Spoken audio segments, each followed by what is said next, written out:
Bonjour à tous, à toutes et à tous. J'espère que vous avez passé un bon Shabbat, un bon dimanche. L'hiver commence vivement, donc tout le monde. Alors on essaie de se réchauffer avec la Torah, ça aide un petit peu. Souvent, ça aide l'étude de la Torah. Alors voilà, aujourd'hui, j'avais une petite réflexion à avoir avec vous. Alors c'est une réflexion que j'ai une réflexion que j'ai développée aussi un petit peu ce Shabbat à la choule. Alors il me semble que je n'ai pas vu dans, dans ma synagogue, donc, vous me pardonnerez.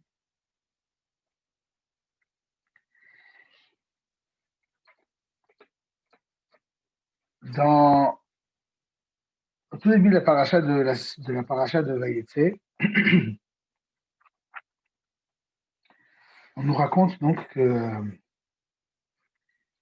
Yaakov doit donc s'enfuir. Excusez-moi.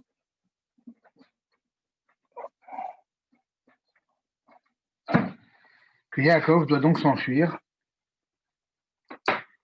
pour, euh, pour échapper à Esav. Et il est donc en route vers, vers Haran, là où son oncle l'attend. Son oncle l'attend. Son oncle, il ne l'attend pas, hein, mais là où il va retrouver son oncle, pour pouvoir y trouver une femme.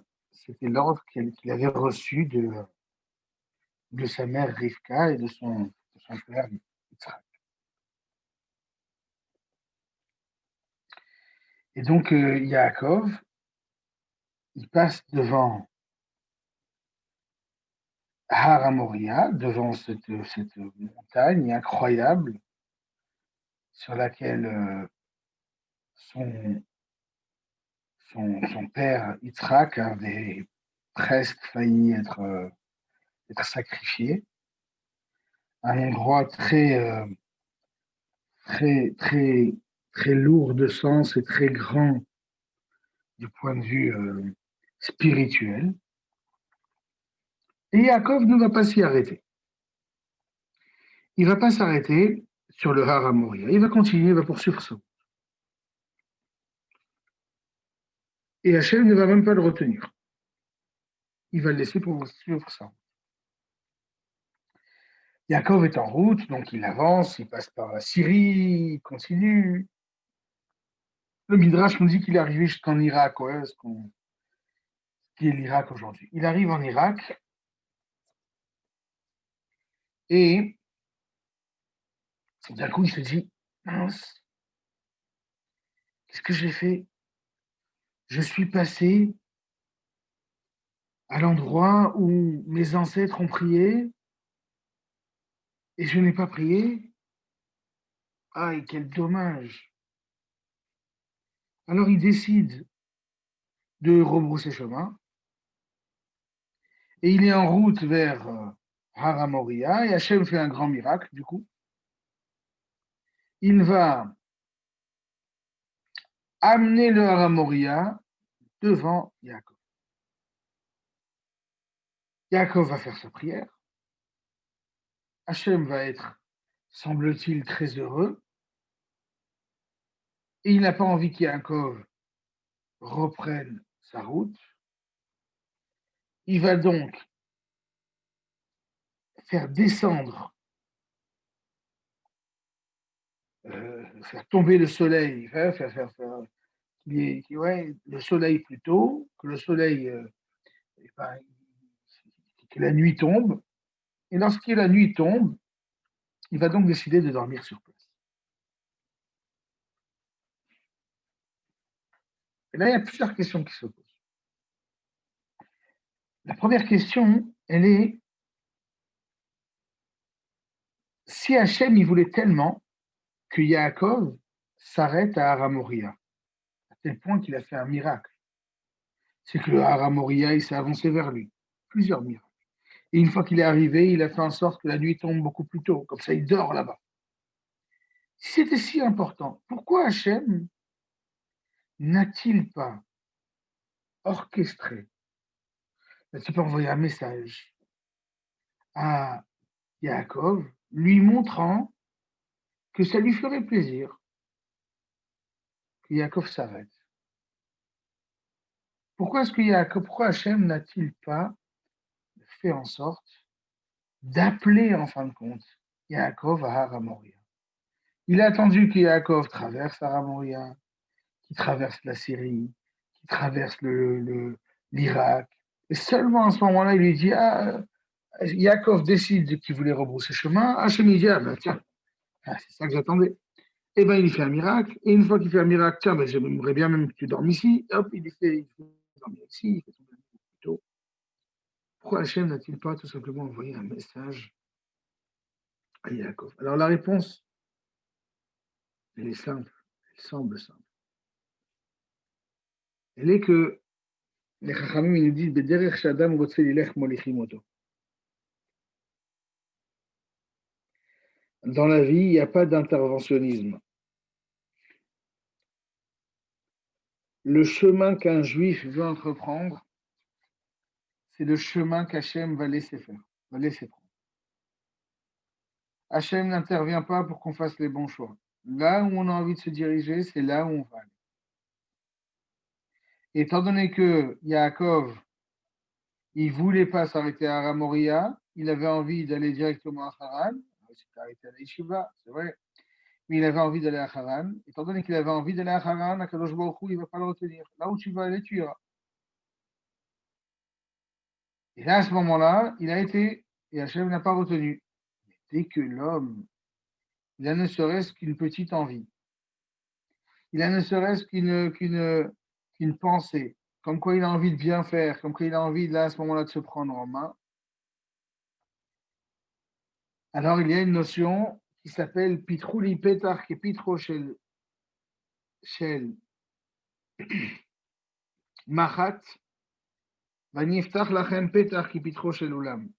Si vous m'ouvrez, nous dit Hachem, si vous m'ouvrez l'ouverture une ouverture dans laquelle vous allez y faire passer, vous allez réussir à faire passer, eh ben, le chat d'une aiguille, ne serait-ce que le chat d'une aiguille, alors à ce moment-là, sachez que je vous ferai passer Pitro Shelolam, j'ouvrirai cette porte qui est Pitro Shelolam, une énorme porte dans laquelle pourront passer des chars. Si Yaakov, il a exprimé, ne serait-ce qu'un tant soit peu, un tout petit peu, il a exprimé sa volonté de revenir. Il a exprimé cette volonté, aussi infime soit-elle, elle était sincère.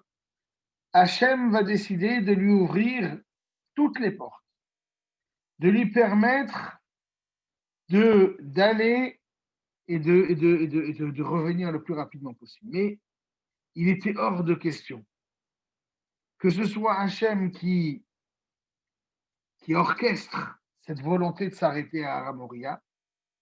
Ça devait d'abord et avant tout venir d'une volonté intérieure de Yaakov. Et lorsque cette volonté a été exprimée, alors à ce moment-là, Hachem, il aide beaucoup plus encore que l'effort qui a été la volonté première. Et il va donc lui ouvrir des portes énormes pour que Yaakov puisse venir prier. Et donc Yaakov, il va prier grâce à l'aide d'Hachem, mais comme on l'a expliqué, l'aide ne vient que lorsque Yaakov a eu l'envie, a eu la pensée. Et là, Yaakov, il va donc prier, il va s'endormir. Et dans son rêve, il va voir des choses incroyables. Il va voir une échelle, il va voir des anges qui montent, des anges qui descendent. Et il y en a un qui monte très haut et qui ne redescend pas. Alors Yaakov, il demande à Hachem, pourquoi cet ange, il monte et il ne redescend pas? Ces anges, en fin de compte, ce sont les nations. Les nations, elles vont monter. Elles vont un jour être fortes. Un jour, c'est la Rome. Un jour, c'est Rome. Un jour, c'est la Perse. Un jour, c'est, à chaque fois, c'est une nouvelle nation qui grandit, qui monte, qui a les bons, qui est dans les bons papiers de Dieu. Mais à Kadosh Baruch Hu, à chaque fois, il les fait redescendre. Et il y en a une nation, et c'est celle qu'on est en train de subir, qui va monter, monter, monter, et on n'arrive pas à voir sa descente. Alors Yaakov, il dit, pourquoi elle ne redescend pas? Il dit, ne t'inquiète pas, elle redescendra un jour. Bon. Et là, Hachem, il dit à Yaakov, mais tu sais, si toi tu montes, tu seras au top et je ne te ferai jamais descendre. Alors Yaakov, il dit, ah ouais, c'est sûr? Il hésite. Nous dit le Midrash, Yaakov va refuser de monter. Il va refuser de prendre ce rôle de lumière des nations de manière unanime et de manière écrasante. Et il va décider de s'amoindrir un petit peu, de se rabaisser. Il va refuser sa place. Et là, Hachem, il dit, ah, ben, tu as refusé de prendre ta place. Eh ben, c'est trop tard. Et là, le Midrash, de nous faire remarquer que ça n'est pas la seule personne, Yaakov, à avoir raté une opportunité. Il y a un deuxième homme qui a raté une fois une opportunité. Il y en a plein d'autres qui ont réussi à prendre au vol l'opportunité qui leur a été donnée. Mais il y a deux hommes qui ont raté une opportunité. Le premier, c'est Yaakov, qui a raté l'opportunité d'être au top, d'être au sommet de toutes les nations et de ne jamais redescendre, de ne jamais être soumis à qui que ce soit. Parce qu'à cause du fait qu'il a refusé de monter, nous dit le Midrash, Akadosh Baruch Hu lui a dit, bah, tu sais quoi, tu as refusé de monter, et ben les quatre nations, elles vont t'asservir. Elles vont asservir ta descendance. Il y a un autre homme qui a raté cette opportunité. C'est Moshe Rabbeinu, nous dit le Midrash. Moshe Rabbeinu, un jour, il s'est retrouvé devant le buisson ardent. Et il est là devant le buisson ardent, il est intrigué. Ce buisson ardent, il est magnifique, il brûle, mais sans brûler, il n'est pas consumé, là, il est intrigué. Alors il s'arrête, il va voir, mais après, d'un coup, dès qu'il se rend compte qu'il y a quelque chose de très profond, très spirituel, trop, peut-être trop même, il va décider de se voiler la face, de baisser le regard. Et il ne voulait pas regarder en face la présence divine. Un jour viendra, nous dit le Midrash, Moshe Rabbeinu va s'approcher de Dieu. Et il va le voir en train d'écrire le Sefer Torah, il va le voir en train d'écrire des choses, et il va lui demander Hachem, Hachem, Har'eni na et kevodecha, montre-moi ton honneur, montre-moi ta grandeur, que je puisse comprendre comment tu fonctionnes. Il a demandé, je vois des juifs, des justes qui souffrent, je vois des réchaïm, des injustes, des impies qui réussissent. Explique-moi un petit peu ta manière de fonctionner. Montre-moi qui tu es, montre-moi ce que tu es. Et là, Hachem, il va lui dire, un jour, j'ai voulu me dévoiler à toi, je me suis dévoilé à toi, et toi, qu'est-ce que tu as fait? Tu as baissé la tête. Aujourd'hui, tu veux voir qui je suis, ce que je suis, je ne te permets pas de voir. Tu as raté l'opportunité. Voilà les deux hommes, les deux grands hommes. Maintenant, je ne vais pas les juger. Hein. Qui suis-je pour juger Yaakov et Moshe? Mais le Midrash nous dit qu'ils ont manqué une opportunité. L'opportunité de voir Hachem, c'était Moshe, de voir quelque chose chez Hachem, et l'opportunité chez Yaakov de grandir et de ne jamais redescendre. Voilà les deux opportunités qui ont été manquées. Mais nous rassure le Midrash, la plupart du temps, on ne rate pas notre opportunité. C'est le cas, par exemple, de Noach. Noach, il a dû rentrer dans la Teva, il a dû rentrer dans l'arche. Et Hachem, il lui a proposé, est-ce que tu veux rentrer dans l'arche? Au début, il n'avait pas très envie, mais à la fin, il est rentré. À la fin, il lui a dit, tu sais, maintenant, tu peux sortir. Noach, il avait un peu peur de sortir, mais il est sorti quand même. Adam Arishon, il voulait rentrer, il voulait pas rentrer avant ça. Adam Arishon, il voulait pas tellement rentrer dans le Gan Eden. Hachem, il a cité, il a dit, bon, d'accord, Adam Arishon, après on voit Bathia, la fille de Paro. Elle a vu un petit berceau qui était posé comme ça dans le Nil. Elle ne savait pas quoi faire. Elle a tendu le bras pour ramener Paro. Elle n'a pas raté l'opportunité. On voit que mon cher Rabbeinu Bémet, il est passé devant le buisson ardent. C'est vrai qu'après, il n'a pas regardé en face, mais il est passé devant le buisson ardent et il a décidé, nous dit la Torah, il s'est détourné de son chemin pour aller voir le buisson ardent. Et s'il n'était pas passé, s'il ne s'était pas arrêté, s'il ne s'était pas détourné de son chemin, eh ben, il n'aurait jamais vu. On voit par exemple que la Torah nous a été donnée et qu'on a accepté, on aurait pu la refuser. La plupart du temps, Baruch Hashem, l'histoire s'est écrite avec des hommes qui ont été capables de relever l'opportunité. Mais des fois, ça arrive où on ne relève pas l'opportunité et on passe à côté de choses incroyables. C'est arrivé des dizaines et des dizaines de fois dans l'histoire. Des hommes qui ont eu peur, des femmes qui ont eu peur de relever le défi qui était devant eux. Et qu'est-ce qui se serait passé s'ils avaient relevé? On ne sait pas. Et parfois des grandes choses. On raconte par exemple le Rav Yaakov Galins qui raconte une histoire. Il y a un Rav en Israël qui s'appelle le Rav Chaim Kanievski, un très grand Rav, qui dirige la totalité de la communauté juive du monde. Un Rav d'une sagesse incroyable. Il est très âgé, il a à peu près 94, 95 ans, quelque chose comme ça. Et tout ce qu'il dit, on accepte. Son père, c'était aussi un très grand Rav. C'était ce qu'on appelait le Steipeler, le Rav Yaakov Israël Kanievski. Son père, c'était un homme qui étudiait jour et nuit. Il avait l'habitude dans sa yeshiva d'étudier 36 heures de suite. Et il dormait 6 à 8 heures. Et voilà, c'est comme ça. Il avait donc 36 heures. Il avait un CEDER, sa journée, il étudiait 36 heures et après il dormait 8 heures. Il mangeait au milieu de son étude, etc., bien entendu. Mais ça se passait comme ça. Il dormait une nuit sur deux. Grave. Et alors, un jour, il était en âge de se marier.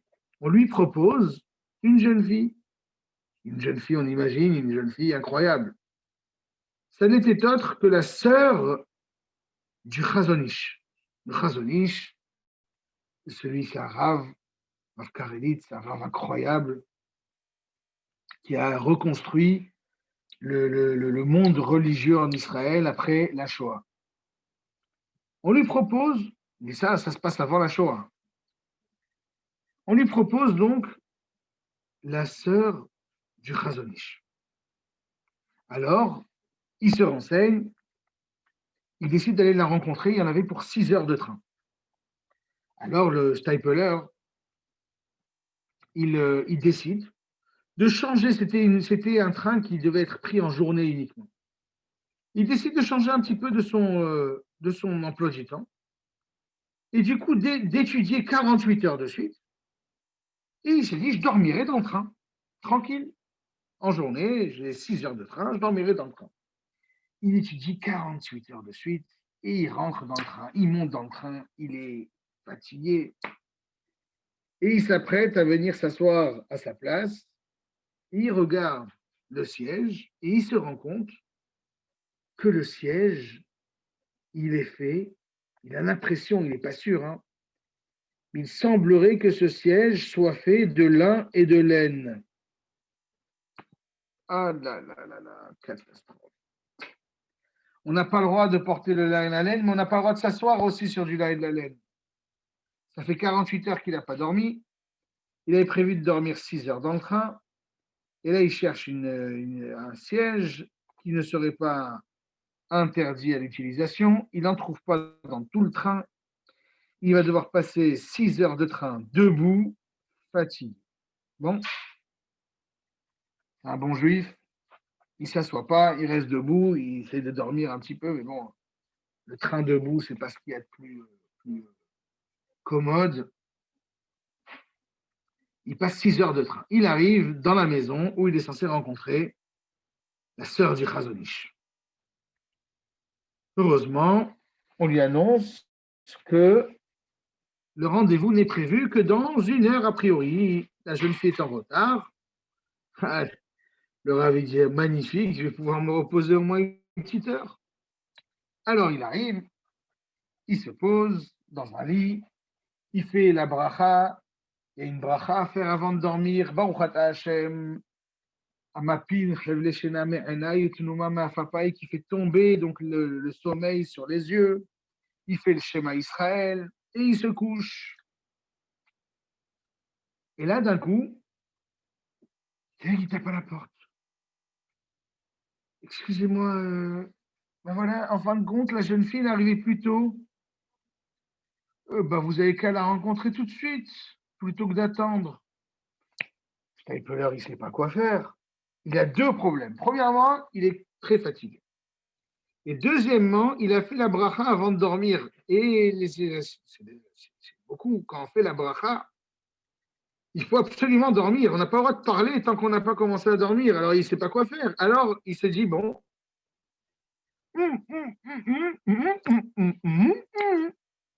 il essaye d'expliquer. Je dors 5 minutes, comme ça, je n'ai pas fait la bracha en vain. Après, je me réveille et je la rencontre. La jeune fille, elle voit au loin un garçon qui ne parle pas, qui fait des gestes, 5 minutes. Bon, elle est un peu choquée, mais bon, elle se dit, bon, on va rester calme, on va attendre. 5 minutes, il s'endort, 5 minutes. On vient le réveiller après 5 minutes, c'est très difficile de le réveiller, le temps qu'il se réveille, il fait sa toilette, il essaie de se débarbouiller un petit peu, de se réveiller. Il va, il la rencontre. Bon, il s'assoit. Donc, ça fait déjà bien 25 minutes qu'elle l'attend.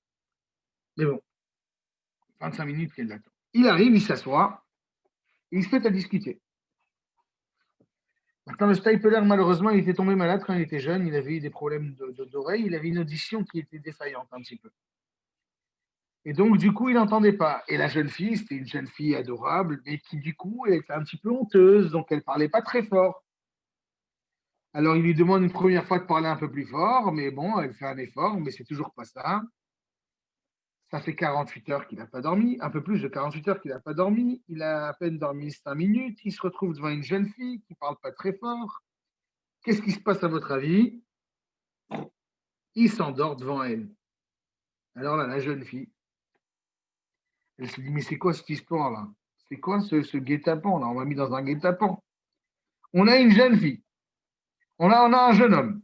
Je viens pour le rencontrer. Il vient, il ne parle pas. Il fait des gestes. Il dort 5 minutes. Il arrive 25 minutes après. Quand je commence à lui parler, il s'endort. Mais je ne veux pas d'un goujat de ce style. Je veux un homme, moi. Je veux un caractère de gars. On m'a dit qu'il était bien, ce garçon. Mais il n'a aucune éducation. C'est quoi ce savoir-vivre?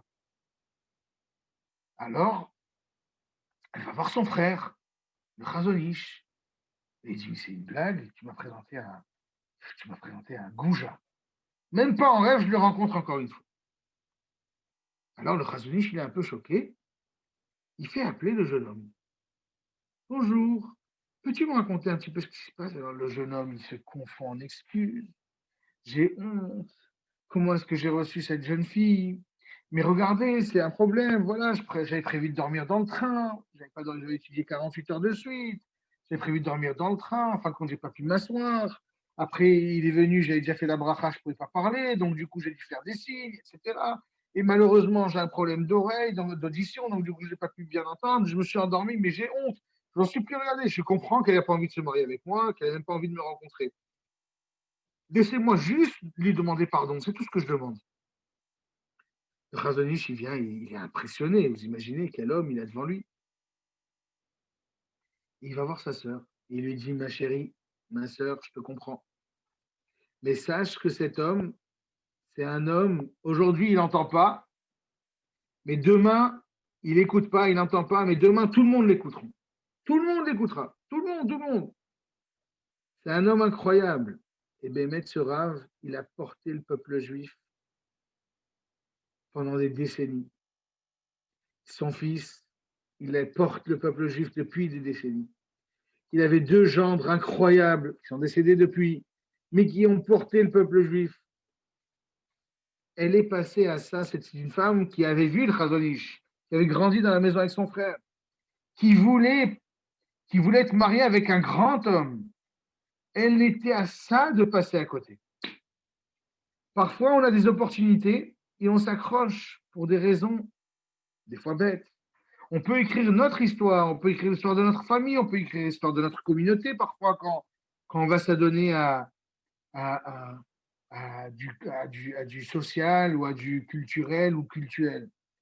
On a des opportunités de faire changer les choses, on est à ça et on passe à côté, ou on peut passer, on peut ne pas passer. Et cette jeune fille, elle ne va pas passer à côté. Et elle va entendre cette histoire, elle va dire je continue à la rencontrer. Et elle l'a rencontré. Et ils se sont plu. Elle a parlé plus fort peut-être aussi, donc du coup il a pu l'entendre. Et ils se sont plu et ils ont fondé une famille incroyable qui a donné naissance à ce que ça a donné comme naissance. Lui-même, il a porté le peuple juif pendant des décennies. Mais du coup, ici, on voit quelle est l'importance de, de ne pas se laisser aller au ressenti premier, mais d'essayer de voir un petit peu les répercussions sur le long terme et de voir peut-être et d'essayer de ne pas laisser tomber une opportunité incroyable qui se présente à nous. Alors, à la fin, Bezrat Hashem, on essaiera de réfléchir comment est-ce qu'on peut réfléchir à comment est-ce qu'on peut essayer d'analyser une situation pour voir si, en fin de compte, on se sauve d'une situation problématique ou est-ce que non, c'est l'inverse, on est en train de rater une opportunité. Comme on a vu qu'il y a eu plusieurs opportunités chez plusieurs grands hommes. Certains ont réussi à les attraper, d'autres les ont ratés. Deux, Yaakov et Moshe les ont ratés à deux reprises. Loin de nous l'envie de juger ces deux grands hommes, mais quel est peut-être le moyen? On va essayer de réfléchir à un moyen de ne pas rater, de ne pas gâcher des grandes opportunités et de faire la même chose que la mère du Raphaël Kanievski a fait. Ça, on va essayer de réfléchir à la fin. Toujours est-il que Yaakov, il se réveille de son rêve. Il a vu des choses incroyables. Il est très heureux. On imagine qu'il est très heureux. Il a reçu des brachot, des bénédictions magnifiques. La vie, elle est belle pour lui. Yaakov se réveille et d'un coup, il se dit, mais quelle catastrophe. J'ai osé dormir à un endroit si kadosh. Mais c'est un endroit hyper kadosh, hyper saint. Et moi, j'ai dormi ici, mais quelle honte. Je suis arrivé au Beth Amikdash, c'est l'endroit du Beth Amikdash, et moi je m'endors, mais j'aurais dû prier, j'aurais dû étudier, et moi je dors. Mais quelle honte. Et là, la question qui se pose, c'est, attends, je comprends pas, Yaakov. Il y a un rave qui donnait un machal, qui donnait une parabole. Il dit, c'est l'histoire d'un très grand rave qui a étudié jour et nuit. Et il n'a pas de sous, il s'en sort pas, il n'a rien, il n'a pas de quoi manger. Et il n'en peut plus. Alors il prie Hachem, Hachem, je t'en supplie, envoie-moi un petit peu, envoie-moi quelque chose. Ah, il prie, il prie. Le soir de Kippour, il a dans son rêve les 6 numéros du loto, de l'euro million.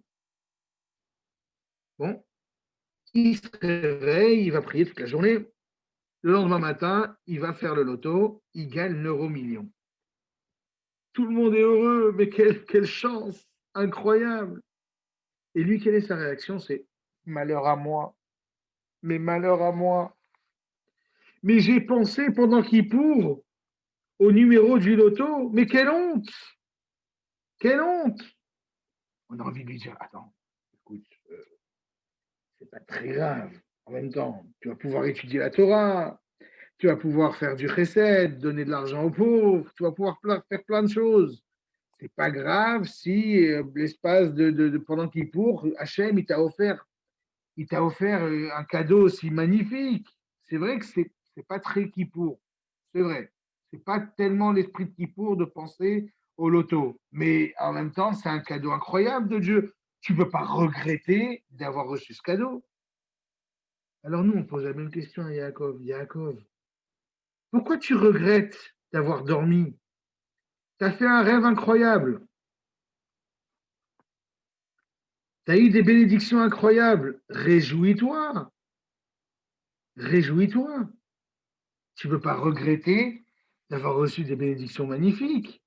Tu dois te réjouir. Et là, les Chachamim nous expliquent que lorsque Hachem il veut nous offrir quelque chose, il nous l'offre quoi qu'il arrive. Maintenant, il y a une bonne manière et des mauvaises manières. On peut se plaindre d'avoir reçu une bonne chose, mais d'une mauvaise manière. Ça existe. Ça existe. Et à Yaakov, il était persuadé qu'il allait recevoir ces bénédictions d'Hachem. C'était une évidence.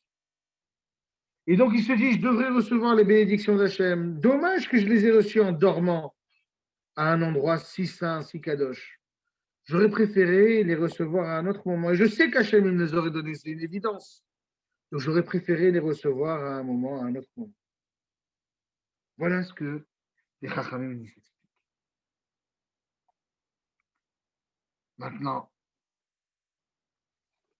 comment et pourquoi Yaakov a reçu ces bénédictions incroyables? Une partie des bénédictions qu'on reçoit aujourd'hui, qu'on lit dans la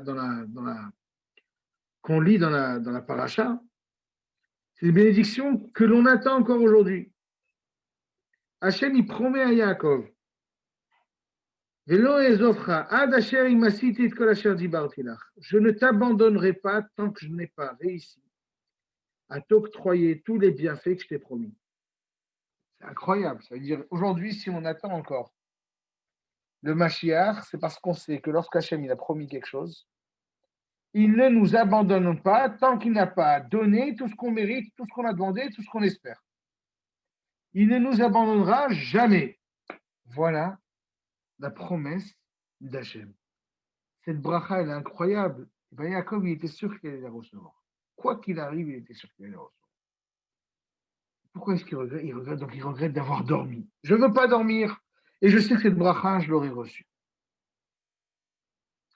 Très bien, on continue. Donc on reprend. On reprend ce qu'on a dit. On a dit Yaakov, il a failli rater le coche en passant devant Aramoria. Et Hachem, il ne le retient pas. Parce que là où tu veux aller, on t'emmène.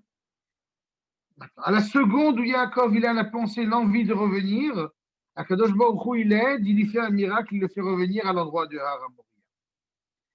À ce moment-là, Yaakov, il va donc instaurer la tfila de Harvit, il va prier Hachem. Hachem, il va dire, ah, tiens, j'ai très envie que tu restes. Il va l'inviter à rester dormir en faisant tomber la nuit beaucoup plus tôt que prévu.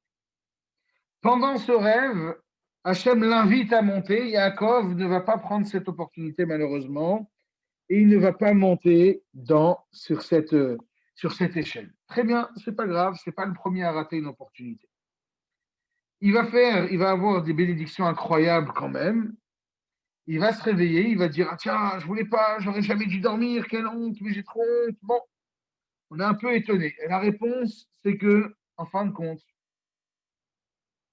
Akadosh Baruch Hu aurait envoyé la bracha quoi qu'il arrive. Du moment que Yaakov, il a voulu rentrer, il est revenu à Aramoria et qu'il a fait cet effort. Alors à ce moment-là, Akadosh Baruch Hu, il aurait envoyé, quoi qu'il arrive, il aurait envoyé la bénédiction. Et là, Yaakov, il regrette quand même. Donc, d'accord, il regrette, il dit, j'aurais préféré ne pas dormir. Et là, la question qui se pose, c'est qu'est-ce qu'il a fait Yaakov de si grand pour mériter une bénédiction aussi belle? Et pour que Yaakov, étant donné qu'il avait fait une si belle action, il était sûr et certain que Hachem allait lui donner la bénédiction. Il était sûr qu'il allait l'avoir. Ouais, il était sûr. Qu'est-ce qu'il a fait de si bien? Et là, les Chachamim nous disent il a instauré Arvit. C'est quoi il a instauré Arvit? Ça veut dire quoi il a instauré Arvit? Et une deuxième question qu'on se pose, c'est pourquoi est-ce qu'il s'est réveillé si tard, Yaakov, en se disant tiens, je suis passé à côté de Haramoria,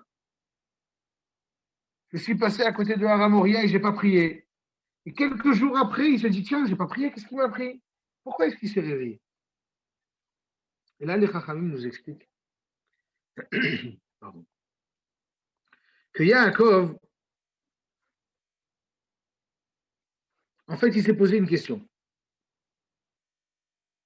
Il s'est dit je m'apprête à sortir d'Israël. J'habite à côté de mon père, à côté de mon grand-père, Abraham. Bon, Abraham, il est mort maintenant, mais j'habite à côté de mon père et de mon grand-père. Je suis dans un endroit qui m'encadre, qui me choisit et qui fait en sorte que je suis préservé. Et je m'apprête à sortir. Qu'est-ce qu'il faut que je fasse? Yaakov, au début, il s'est dit tiens, bah, j'y vais, je continue. Je suis plein d'espoir. Je vais y arriver. Et d'un coup, il s'est dit non, non, ça ne va pas me suffire, il me faut plus que ça. Un jour, un Rav expliquait pourquoi est-ce qu'on prie 3 fois par jour, matin, midi et soir. Le Rav, il expliquait, alors aujourd'hui, ce n'est pas tellement d'actualité pour beaucoup d'entre nous. Il y en a qui, le matin, ils ont la tête dans le chou. Ils ne sont pas réveillés tellement. Ils ont beaucoup de mal le matin. Il y en a, mais à une époque, c'était la norme, hein. Le matin, on est rempli d'espoir et d'aspiration, de projets. On est rempli de projets. Et on a envie de manger du lion, on a envie de tout réussir. Et là, les Chachamim nous disent attention, Abraham Avinu, il était rempli de projets. Il avait envie de changer le monde. Et il a dit mais attention, jamais je n'arriverai à changer le monde seul, il faut que j'associe Hachem à mes envies. C'est ça aussi, Shachrit. Le matin, tu as envie de manger le monde, tu as plein d'aspirations, plein d'espoir, plein de projets. Ne crois pas que tu vas réussir à les mener à bien tout seul. Tu as besoin de l'aide d'Hachem. Va prier, Shachrit. Quand tu es dans cet état d'esprit de vouloir comme ça mener à bien des projets, c'est là qu'il faut que tu associes Hachem. À midi, l'être humain, il est à la moitié de sa journée. Il a encore toute une demi-journée à mener à bien avec des projets et des envies, mais il doit aussi, pour mener à bien ses projets, il doit réfléchir à qu'est-ce qu'il a fait ce matin. Donc il est moitié dans l'introspection de son travail du matin, moitié dans la projection de qu'est-ce qu'il doit faire cet après-midi. On te dit, tu sais quoi, cet état d'esprit, il est bien. Amène-le avec la prière. Prie Hachem. Et qui c'est qui a instauré Mincha? C'est Yitzhak. Parce que Yitzhak, il était d'un côté le fils de Abraham, mais il était aussi le père de Yaakov. Et donc il se pose, qu'est-ce que j'ai emmagasiné? Qu'est-ce que j'ai en moi de tous les grands projets de mon père Abraham? Et qu'est-ce que je vais instaurer, qu'est-ce que je vais distiller à l'intérieur de mon fils Yitzhak? Maintenant, Yaakov, lui, s'est dit, eh ben moi, je n'ai pas besoin d'inventer une tfila. La tfila de mon père, elle est parfaite. Je suis le fils de mon père et de mon grand-père, donc j'ai emmagasiné certaines choses. C'est la tfila de Mincha. J'ai des projets, je vais aller les écrire. C'est la tfila de Mincha. Je n'ai pas besoin de faire quelque chose, je n'ai pas besoin d'inventer une nouvelle tfila. Et au fur et à mesure qu'il avançait en dehors d'Israël, il s'est rendu compte que des nouveaux challenges s'ouvraient à lui. Et comment est-ce que on mène à bien un challenge? La première chose qu'il faut faire pour mener à bien un challenge, c'est de faire l'introspection de son passé.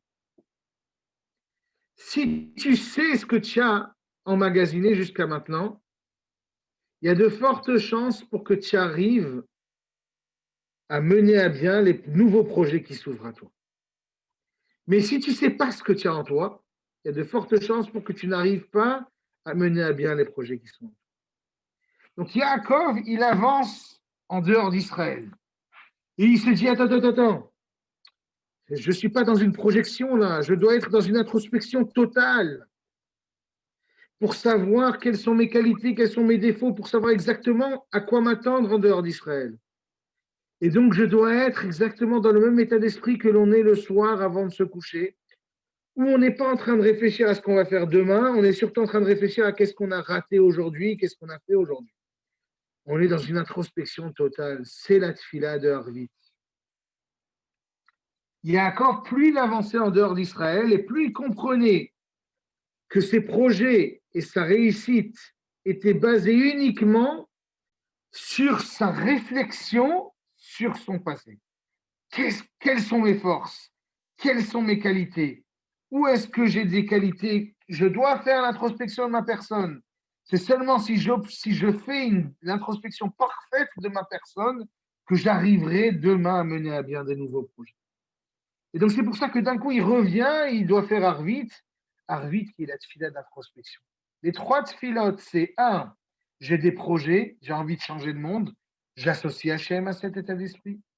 Deux, tfila de mincha, je suis dans l'introspection, moitié dans l'introspection, moitié dans les projets de l'après-midi. J'associe Hachem à cet état d'esprit. Trois, c'est Arvit, je ne suis que dans l'introspection de ma journée, j'associe Hachem aussi à l'introspection. Parce qu'il n'y a rien que je peux faire seul sans associer Hachem. Voilà l'état d'esprit de nos avots, d'Avraham, Yitzhak et de Yaakov. Et donc là, Yaakov, c'est lorsqu'il a mené à bien cette réflexion, lorsqu'il a compris quel était son rôle véritable, qu'à ce moment-là, il a mérité ce qu'il a mérité, c'est-à-dire toutes ces énormes bénédictions qu'il a reçues de Hachem. Et là, on s'était demandé tout à l'heure, je vous ai dit qu'on allait réfléchir à comment est-ce qu'on ne rate pas une opportunité. Comment est-ce qu'on jauge, comment est-ce qu'on évalue bien une opportunité pour ne pas passer à côté de cette opportunité. Alors, il y a un Rav qui s'appelle le Rav Yaakovzon, qui avait plusieurs enfants. C'est une histoire que j'affectionne tout particulièrement, que j'aime bien raconter. Qui avait plusieurs enfants, il avait 10 enfants. Le Rav Yaakovzon, c'est un Rav qui est encore vivant en Israël, qui s'occupe beaucoup d'éducation. Et il avait plusieurs enfants, il avait 10 enfants. Et chaque semaine, quand il allait faire les dernières courses de Shabbat, à la macolette, ouais, à la petite supérette du coin, il prenait chaque semaine un enfant. Et il le prenait avec lui, et il lui offrait une petite surprise de Shabbat. Chacun son tour, il y avait un tour. Il prend son fils pour aller à la supérette. Et il arrive avec son fils et il lui offre, c'était en plein été, il lui offre une belle glace.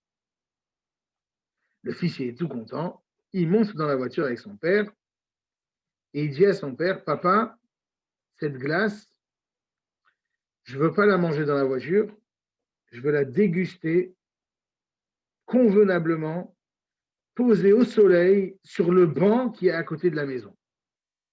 Le père, il dit, mon fils, tu as raison, tu vas te la kiffer, ta glace. Il arrive, il roule, ils avaient quelques minutes de route, la glace n'allait pas avoir le temps de fondre, c'était parfait, et il s'approche du banc. Et là, le fils qui dit à son père, papa, ne t'arrête surtout pas, ne t'arrête surtout pas. Alors, le père, il est un peu choqué, il dit, pourquoi tu veux pas que je m'arrête, mon fils? Il dit, parce que à côté du banc, regarde, il y a le voisin. Et j'ai pas envie de manger la glace devant lui, le pauvre. Ça va lui faire de la peine. Alors le père, il est agréablement surpris. Et il dit à son fils, que dirais-tu de lui offrir ta glace? Alors le fils il réfléchit, il dit la vérité, bon, toi papa, la vérité, tu nous offres, tu nous offres pas qu'une fois toutes les 10 semaines un cadeau, hein. On a toujours des petites surprises à la maison que tu nous offres et tout. Alors que je sais que ce petit garçon, lui, il n'a jamais rien, notre voisin, il n'a jamais rien parce que ses parents, ils n'ont pas les moyens. Il dit, t'as raison, je vais lui offrir ma glace. Il descend et il offre sa glace à ce petit copain. Bon, et il rentre, il discute avec son copain pendant que le copain il mange la glace. copain, il est aux anges, il est content, il les remercie 1000 fois et tout, c'est incroyable. Le fils du Rav Yaakovson, il rentre à la maison. 2 heures après, son père, il l'appelle. Il lui dit, Yankel, il s'appelait Yankel. Yanki, viens ici, Yanki. Alors, Yanki vient voir son père. Il dit, oui, elle était bonne ta glace. Alors, le fils, il regarde le père, il est très grand comme ça, le père. Il dit, papa, Alzheimer précoce peut-être? Qu'est-ce qui se passe là? Tu as oublié? Je ne l'ai pas mangé la glace. Je l'ai donnée au voisin. Il dit, non, tu n'as pas compris, mon fils. La glace, tu ne l'as pas mangée de manière physique. Tu ne l'as pas mangée de manière matérielle, tu l'as mangée de manière immatérielle. Papa, je ne comprends pas très bien. Il dit, tu as profité de la glace, mais pas pour en avoir un goût dans la bouche, tu en as profité pour faire plaisir à quelqu'un d'autre. Elle dit, ah oui, alors j'ai mangé la glace, elle était bonne. Et il dit, ça veut dire quoi, elle était bonne? Il dit, ça veut dire que maintenant, je me souviens encore du sourire que mon copain a. Il dit, tu t'en souviens? Oui, je m'en souviens. Et il dit, moi, entre nous, est-ce que tu aurais encore le goût de la glace dans la bouche? Il dit, non, papa, avec tout ce que j'ai mangé depuis, le goût de la glace, il aurait été oublié. Et il dit, par contre, donc tu te rends compte, mon fils Yanki, tu te souviens du goût de la glace immatérielle, mais tu ne te souviendrais pas du goût de la glace matérielle. Il lui dit, oui, papa, tu as raison. Très bien. 2 jours après, il appelle son fils Yanki, qui te rappelle de la glace que je t'ai offerte vendredi. Il dit, papa, tu te rappelles que je n'ai pas mangé cette glace? Il fait, non, non, non. Tu ne l'as pas mangé de manière matérielle, mais tu l'as mangé de manière immatérielle. Ah oui, tu as raison, je m'en rappelle. Et tu te rappelles du sourire? Il dit, oui, je me rappelle du sourire. Tu te rappelles de l'amitié? Oui, je me rappelle de l'amitié. Il dit, voilà, tu as vu que tu l'as mangé la glace? Oui, papa, je l'ai mangé. 1 semaine après, Yankee, tu te rappelles de la glace que je t'ai offerte vendredi dernier? Tu en as bien profité. Je fais, oui, de manière immatérielle, papa. Il dit, ouais. Le Rav Yaakovson, il explique que dans la vie, on a des bonheurs immatériels, mais on les oublie très vite et on ne se les remémore pas assez. On a écouté un cours, ça nous a fait kiffer, eh ben on a oublié. On a passé une belle fila avec des amis, il y avait des belles chansons, on a passé un bon moment, mais on les a oubliés. Tous les bonheurs immatériels, on les vit et après on les oublie. Mais les bonheurs immatériels sont éternels, alors que les bonheurs matériels, ils sont très éphémères. Les plaisirs d'un voyage, à part si on regarde les photos, et encore, on aura beaucoup de mal. Un plaisir d'un voyage ou d'un restaurant, il est très éphémère. Par contre, le bonheur d'un repas de famille, il est éternel. Un bonheur d'une bonne action, il peut être éternel si tant est qu'on fait l'effort de nous le remémorer. Mais on ne le fait pas. Et là, le Rav Yaakovson, il dit, comment est-ce que tu peux donner envie à ton enfant de faire et refaire des bonnes actions s'il n'a jamais pris conscience du bonheur qu'il a ressenti en ayant fait une bonne action? Comment est-ce que moi, maintenant ça c'était en tant que parent, mais moi-même, ou vous, comment est-ce que vous pouvez avoir envie de refaire une bonne action si vous n'avez pas fait le débrief, si vous n'avez pas réfléchi au bonheur que vous avez ressenti d'avoir fait cette bonne action? Vous êtes venu à la fila, vous avez passé un bon moment, vous avez parlé à Dieu, vous vous êtes épanché, vous avez ressenti quelque chose de très fort. Si vous fermez le livre, vous sortez de la choule et vous oubliez tout ça, il n'y a aucune raison que vous ayez envie de revenir le lendemain. Et si par contre vous avez ressenti ce bonheur, vous l'avez cultivé, vous l'avez retravaillé, il y a beaucoup plus de chances que vous ayez envie de le refaire. Le bonheur immatériel, il est éternel. Et non seulement il est éternel, mais il est même intact. Ce Yankee, il ressentait toujours le même bonheur d'avoir donné sa glace. Même si ça faisait 2 heures, même si ça faisait 1 semaine, il ressentait toujours la même satisfaction. Il n'y a pas la chute. Alors que le bonheur matériel, on a des vagues souvenirs, mais on n'a jamais ce souvenir, les neurones de plaisir, ils ne s'allument pas de la même manière.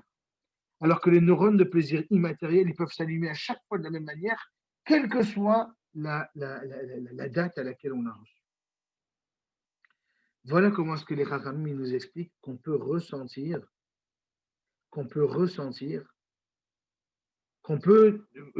pas ressentir, mais comment qu'on peut analyser une situation et ne pas passer à côté d'une opportunité.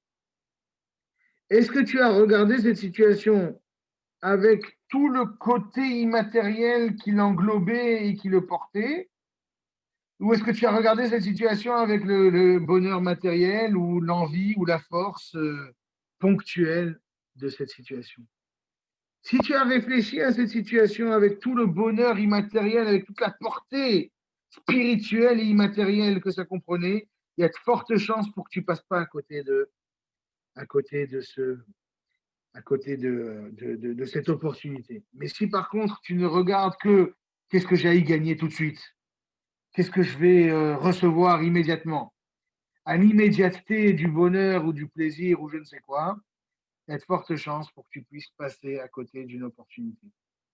Yaakov, maintenant, encore une fois, on n'est pas là à expliquer Yaakov, nous sommes beaucoup trop petits. Mais peut-être que Yaakov, lorsqu'il a laissé passer son opportunité, il s'est dit, attends, je vais monter. Cette place de choix que je vais avoir, est-ce qu'elle va me porter vraiment? Qu'est-ce que ça va m'apporter? Peut-être qu'il n'a pas réfléchi de manière immatérielle. Peut-être. Encore une fois, nous sommes trop petits pour y réfléchir. Mais en tout cas, voilà, quand on va essayer de réfléchir aux opportunités qui s'offrent à nous, quand on va essayer de réfléchir aux nouvelles choses qui se portent à nous dans notre vie de tous les jours, eh ben, on va essayer de réfléchir de manière immatérielle, de manière spirituelle, et peut-être qu'à ce moment-là, on arrivera à faire les bons choix. Voilà, ça, c'était l'idée que j'avais envie de partager avec vous. C'est qu'en fin de compte, eh ben, aujourd'hui, par exemple, vous savez, il y a des réseaux sociaux, il y a des portables, même des portables, qui de temps en temps, ils vous font un rappel. Ils vous disent, tiens, rappelle-toi, il y a un an, tu as pris cette photo. Rappelle-toi, il y a un an, tu étais là ou tu étais ici. Ils ont très envie que, étant donné qu'ils nous poussent à la consommation, ils veulent nous rappeler un petit peu les bonheurs qu'on a vécu les années précédentes. Mais c'est intéressant comme notion. À nous de faire le même travail, mais sur le côté spirituel. Tiens, je me rappelle l'année dernière, quand ce Rav était venu parler, je l'avais kiffé, ben, je retourne l'écouter. Quand telle personne avait, sur tel sujet, j'avais adoré. Sur tel, tiens, quand j'avais été aider ma copine ou mon copain à faire ça, après, j'avais ressenti un vrai plaisir, de cette satisfaction. Ben, j'ai envie de revivre cette satisfaction. Et si je réfléchis perpétuellement à ça, il y a de fortes chances pour que j'ai envie de le refaire. Tiens, quand je me suis occupé de la communauté en essayant d'aider les élus, en essayant d'aider à telle fête, en donnant mes idées ou en essayant de faire telle ou telle chose, ben, ça m'a procuré énormément de satisfaction. J'ai envie de le refaire. Mais si par contre, on ne réfléchit pas à nouveau et tout perpétuellement à tout le bonheur que ça a pu nous procurer, on n'aura peut-être pas envie de le refaire. Voilà, mesdames, messieurs, c'était la réflexion. Si vous avez des questions, je vous invite à les poser. Sinon, je vous souhaite une bonne journée. Si quelqu'un a des questions? Non? Pas de questions? Eh bien, très bien. Oui, Ça j'ai m'a fait une très question, plaisir. pardon. Ah, bien sûr. J'ose jamais, mais bon, ça fait rien. Allez-y, osez, voyons, madame, osez. Lorsque Yaakov a entrepris sa route, c'était en fait par rapport à une mitzvah, celle d'obéir à ses parents par rapport à ce qu'ils lui ont demandé de faire. Est-ce que ça ne l'a pas mis aussi en position donc de recevoir et aussi de s'interroger parce que voilà, il était en route pour une mitzvah, donc il n'a pas pensé à s'arrêter parce qu'il voulait accomplir cette mitzvah. Très juste. C'est très juste. C'est très juste. C'est très juste. Vous donnez un autre éclairage qui est très juste. Moi, je proposais en fin de compte, il pensait qu'il avait tous les bagages qu'il avait besoin pour réussir son nouveau projet, à savoir, je suis le fils de, et j'ai quelques projets, mais en fin de compte, je suis le fils d'eux et j'ai ce qu'il me faut. Et donc, j'ai pas besoin d'essayer d'emmagasiner une nouvelle force ou une nouvelle vision. Et d'autant qu'il se sentait investi de cette mission et de par la bénédiction de ses parents. On le conforte, mais c'est aussi, il fallait que ça vienne de lui. C'est pour ça qu'Hachem ne le retient pas. Hachem ne le retient pas, il lui demande pas de rester à Aramoria, il ne lui demande pas de rester parce que il fallait que ça vienne de lui. Il fallait que ça vienne de lui. Et lui-même se sentait rempli, largement, il avait ce qu'il fallait. Il se sentait rempli, et en plus, il se sentait investi d'une mission. Donc, on lui pardonne sans aucun souci le fait qu'il ne se soit pas arrêté. Et c'est pour ça que Dieu, il ne le retient pas. Mais plus tard, quand lui, il va se sentir que peut-être qu'il a un manque, qu'il doit essayer de combler, alors il décide de revenir. Mais on ne lui en veut pas qu'il soit passé la première fois, on ne lui en veut pas. Et c'est évident que ça aurait été très difficile pour lui investir de cette mission, de sentir un manque quelconque ou de sentir un besoin quelconque de s'arrêter. Cette partie-là de l'histoire, on parle pas d'avoir raté une opportunité à ce moment-là. Il a raté une opportunité au moment où, dans son rêve, il refuse de monter parce qu'il a peur. Ça, et encore une fois, on lui reproche, toute proportion gardée, on n'a pas le droit de reprocher quoi que ce soit à Yaakov. Mais le Midrash lui reproche en disant que c'est à cause de ça qu'on est asservi par les 4 nations qui, elles, ont accepté de grandir, de monter, quitte même à redescendre. Yaakov, il a eu peur. Est-ce qu'il a eu peur de monter et de redescendre, ou est-ce qu'il a eu peur de ne jamais redescendre? C'est pas très clair ce qu'il a eu peur. Mais l'opportunité qu'il a ratée de ne pas s'arrêter la première fois à Ramoria, c'est pas un reproche qu'on lui fait. Ça, on comprend qu'il se sentait capable de surmonter Haran, de surmonter Lavan sans avoir autre chose. Ça, on ne lui reproche pas. Vous avez entièrement raison, d'autant, à nouveau, comme vous le dites, qu'il était investi d'une mission de ses parents qui lui avaient demandé de le faire. Cette partie-là de l'histoire, on ne lui reproche pas. Merci beaucoup. Merci à vous. Je vous souhaite une bonne journée. Portez-vous bien, une bonne santé, une bonne journée et à très Amen. bientôt. Au revoir. Shabbat tov.